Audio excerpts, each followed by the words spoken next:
Good morning. So, ayan, dapat tulog pa ako.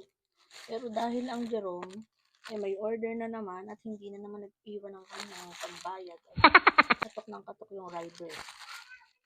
So, nagulat ako. Ako kasi, pag may order, binabayaran ko na para kahit iwanan na lang dyan kay Aileen. Talaga naman.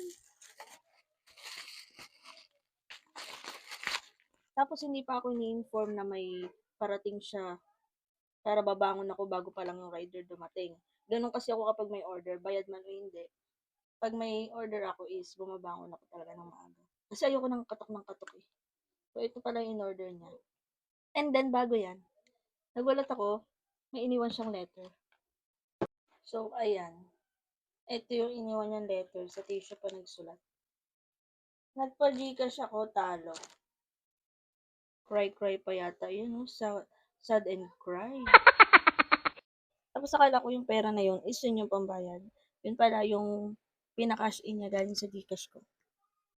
Ang hilig umorder na walang iniiwang pambayad, kaya minsan kakagising ko pa lang, ayan, may kakatok na rider. Tapos naghahanap ako ng mga barya-barya sa wallet ko para lang may pambayad din sa shopping niya.